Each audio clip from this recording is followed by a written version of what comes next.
Oh, hey there. Don't mind me. I was just reading my Boxing Monthly magazine, but I'll get back to that in a minute. Welcome to the Neutral Corner for the week of July 25th.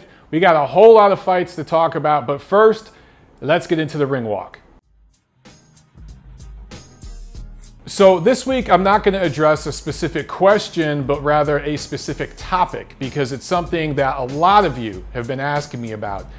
Gennady Golovkin, Andre Ward, Gennady Golovkin. A lot of you guys that keep up with me and follow me on Twitter and everything, you know that I talked to Gennady Golovkin last Monday and K2 Promotions' Tom Loeffler, and we talked specifically about Andre Ward. You've probably heard some of the recent stuff that's come out of that camp talking about a fight with Ward at 164 pounds. What they're saying is, look, you know, we'll go up 4 pounds, he could drop 4 pounds, we'll meet in the middle, we'll split the money 50-50. Now on Andre Ward's side, he's recently come out with press releases saying that they're ready to fight Golovkin this fall and then fight Kovalev next year, blah, blah, blah. Look, my position is, don't pay any mind to any of this. This is promoters and fighters and managers and even network people talking up that big super fight. All parties involved know that fight is at least a year away. It's not going to happen until at least late next year. Remember when Ward came back recently, he fought at 172 pounds. We haven't seen him melt all the way down to 168 yet and fight a 168 pounder with a pulse. We know damn sure he don't want to go down to 164. So if the Golovkin fight happens, it's going to be at 68, but we don't know if Ward can even get there yet. When he came back, him, his trainer, they made it very, very clear. They need a few fights to get back in the groove of things before they take on a Golovkin. Now on Triple G's side, they've made it very clear that they want to unify titles at middleweight. They want to clear up things at 160 pounds. And that's their right. They should be allowed to do that. So anything otherwise that they say is just jibber jab. Both of these guys, just ignore the talk, okay? I know that for a couple years, Golovkin's side said, look, we'll fight anybody between 54 and 68. But that was a marketing thing, that was a promotion thing. That was when Golovkin was just getting started here in America. You guys got to remember, he's only been fighting over here for a couple years, 2-3 years, right? They haven't been talking like that lately. They've made it very clear, if they go up, you know, to 168 pounds or some kind of catch weight or something above 160, it's going to be for a one-off, a pay-per-view type of fight. They were targeting Chavez Jr. Obviously that fell through because Chavez is a mess. More about that later. And the fight with Froch fell through because Froch retired. The only other guy is Andre Ward, and that fight just ain't ready to happen yet. They know that, Ward's people know that, so just ignore all the talk. When you see stuff come out on websites, don't get excited about it. It's just talk. This is the way the game is played. The fight will happen, but if it does happen, it's going to be a long time from now, and we got to see if Ward can get down 4 more pounds before it's even possible. So let's just put that one to bed for now and move forward. So last Saturday, all over the world, it was a crazy busy boxing weekend, but let's start with the PBC card here in America and Texas, where Carl Frampton made his US debut in less than amazing fashion, right? He went up against Alejandro Gonzalez Jr. This is the son of the former featherweight champ back in the 90s. And, you know, we didn't know what to expect from him. I'll admit, I thought Frampton was just going to destroy this kid because we hadn't really seen him. But it was interesting, when they got in the ring, look, they list Gonzalez at 5'7", and they list Frampton at 5'5". Man, to me it looked like 5'9" and 5'3". Gonzalez looks so much taller and longer. His arms look like twice as long as Frampton. Frampton's got those T-Rex arms. At least that's how it looked. And I don't know if it was just a bad style matchup for Frampton or if it was the nerves of the event, but he came out looking really, really stiff in that first round, and he got dropped twice. Now look, both of the knockdowns were flash knockdowns. He was off balance. There wasn't nothing to him. And I like the way Frampton responded because he didn't lose his mind, he didn't panic. He responded very, very quickly and started to take the fight right back to Gonzalez. So you like to see that in the champion. And a guy with his amount of experience, that's how he should react. But, you know, in this fight, I thought we found out more about Gonzalez than we did about Frampton. Frampton did what he had to do. He showed some great craft and great skill. We knew he was class, right? Because we've seen some of his fights overseas.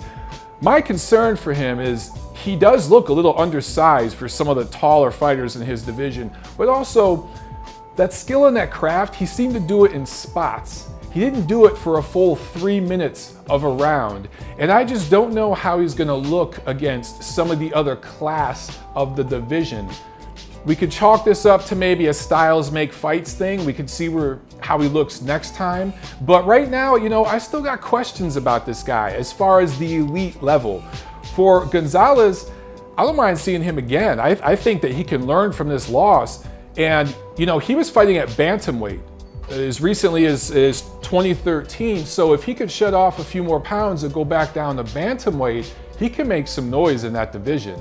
Now, speaking of other super bantamweight UK fighters, Scott Quigg got a win over Kiko Martinez over there in the UK. This was a second round KO. Now, this is the same Kiko Martinez that took Carl Frampton all 12 rounds last year. So this was a very, very impressive win for Quigg. And a lot of people want to see him go up against Frampton. I don't think that fight's going to happen because Frampton just signed with Al Heyman, and that pretty much means that he's not going to work with the promoters over there. I don't see it happening, but look, based on what I've seen recently, I think I'd have to favor Quigg in that fight anyway. Quigg is bigger, longer, stronger, and he just seems to have a little more pop in his punches. But also over in Europe, Arthur Abraham beat Robert Stiglitz for the 400th time. These guys, they fought like 25 times or something. Abraham got a knockout in this fight, and you guys are gonna kill me for suggesting this, okay? But Abraham defended a super middleweight title in this fight, and he beat Paul Smith earlier this year. That's the same guy that Andre Ward just made his comeback against. I'm just saying, I know that Arthur Abraham and Andre Ward fought in 2011, and Ward dominated and won a clear-cut decision, but that was 4 years ago.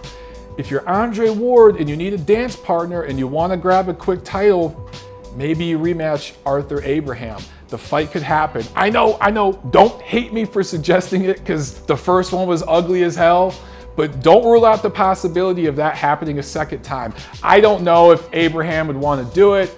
I know damn sure Ward ain't gonna want to travel over to Germany, so maybe it won't happen. But if I'm Andre Ward's people and I'm looking for a winnable fight against a guy that will give me rounds and I could grab a quick title, I pick up the phone and start negotiating with Arthur Abraham.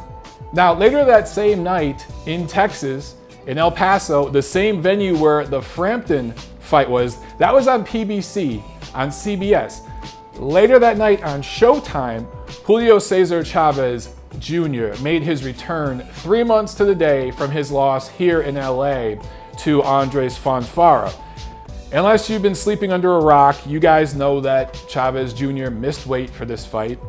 And look, this is like the 500th trainer he's had, right? He's been working with Robert Garcia. And first of all, there's been a trend recently of Robert Garcia fighters missing weight, so that's a concern. There's also been a trend of his fighters not being as dominant and winning as much as they were a few years before. So it could be that Garcia, you know, this happens sometimes. Trainers, they get really, really hot. They start to get a reputation for being the hot new guy, and then they take on way too many fighters. And maybe that happened with Garcia. Just some of his guys seem to be losing some discipline, but Chavez has never had discipline. So I don't put that on Robert Garcia 100%. Look, this was vintage Chavez to me because he looked like a light heavyweight in there. He was fighting Marcos Reyes, who was a career middleweight. So you had a bigger guy beating up on a smaller guy. From Chavez, I didn't really see any boxing. And the commentators calling the fight, they made note of that too. There was absolutely no improvement from his fight with Fonfara. And look, he's only been working with Garcia for a couple months. So, you know, these things take time. If Garcia's trying to teach him some stuff, it takes time to sink in.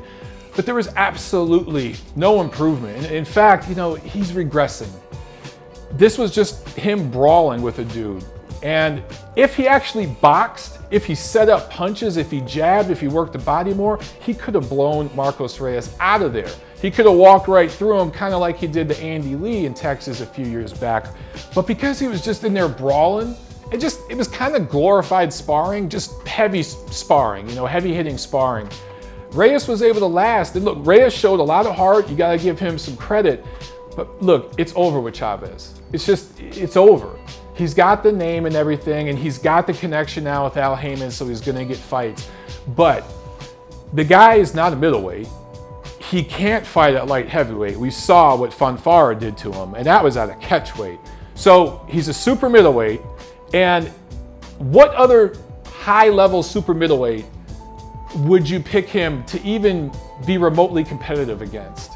If you're a top fighter in the 168-pound division and you want to make a fight against Chavez because of that name recognition, because you feel like you can make some money, you know, it would be a pretty big event. Do you trust him? Do you trust him to come in and make weight? You bust your ass to make weight, and then this guy steps on the scale and he's 3-4 pounds over. He doesn't even try.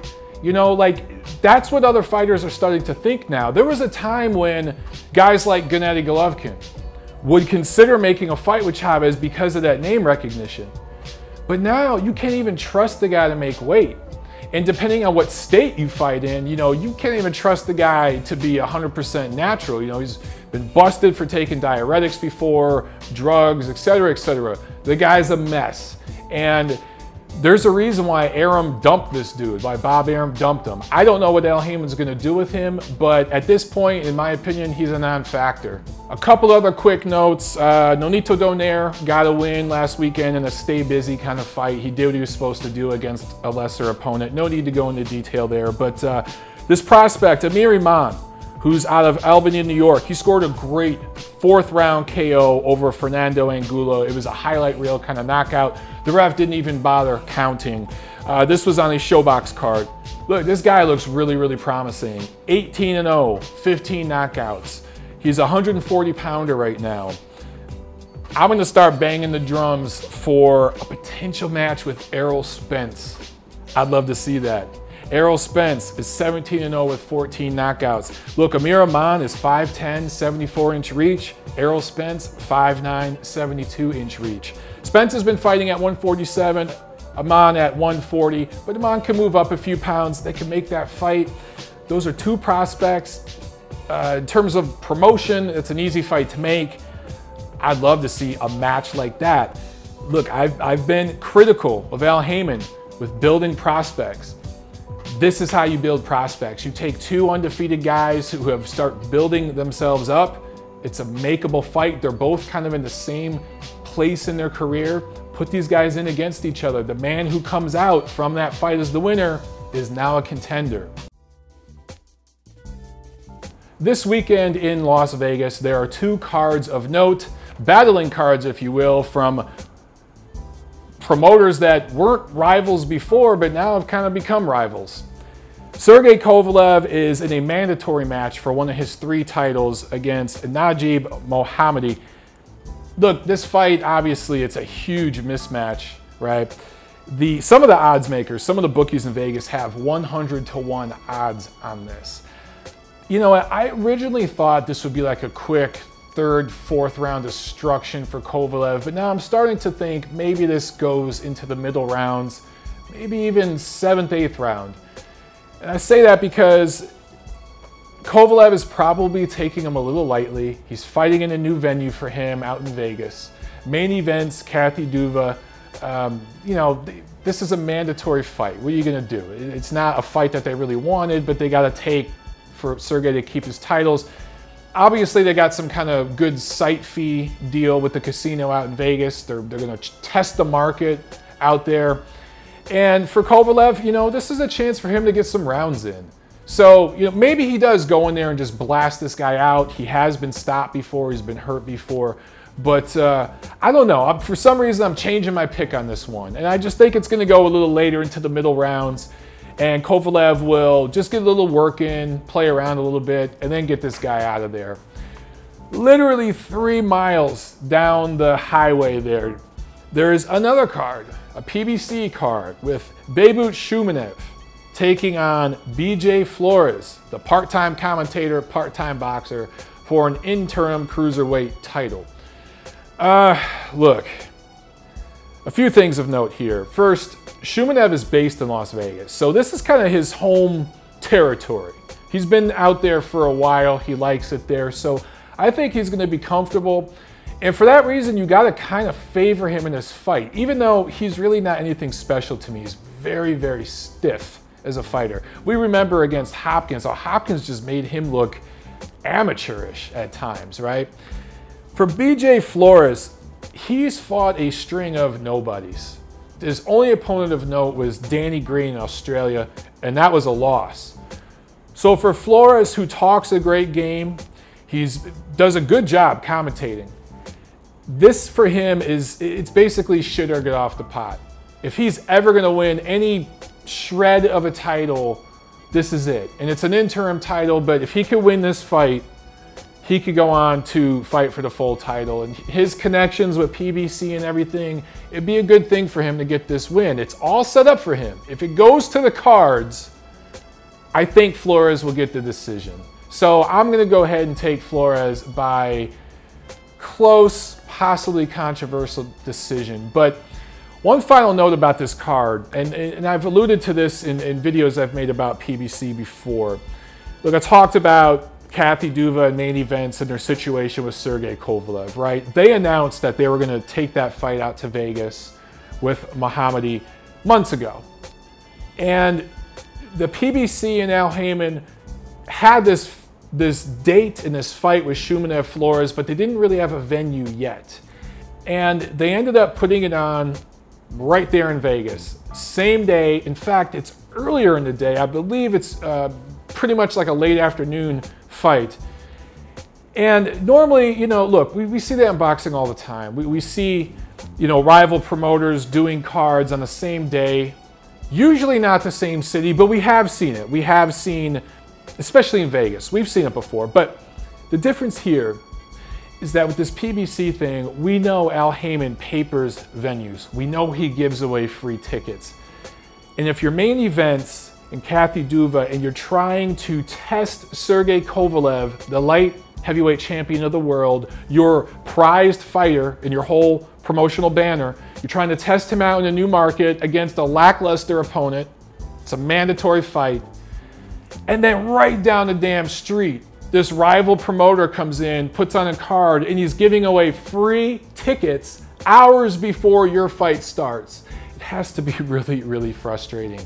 And Kathy Duva, who's usually very, very moderate on all the beefs and stuff, a lot of these promoters have big egos like Bob Arum and Don King and these guys. But Kathy Duva is one that's always chill and stays out of that stuff. But even she's had harsh words to say about Al Haymon lately.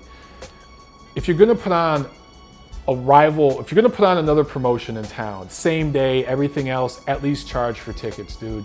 Because if you're giving away free tickets, all the fans there are going to expect that, and you're screwing over the other promoter and the other fighters who are putting their lives on the line in the ring. Because how are they going to sell tickets when you're giving them away for free? This is one of the things about Al Haymon and the PBC that frustrates me. And again, I've made it very clear, I'm not anti-PBC. As a boxing fan, I want to root for it. I want it to succeed for the betterment of boxing. But these kinds of business practices not only hurt the sport, not only hurt other promoters, they get the other promoters and the diehard boxing media against you. They get them working against you. And you need them working with you for an endeavor as big as PBC to work. But that's just my little rant on that. But that's it for this week, folks. That was a mouthful. I'm gonna go back to my Boxing Monthly magazine If you haven't picked yours up yet, you're not a real boxing fan. Till next week, peace.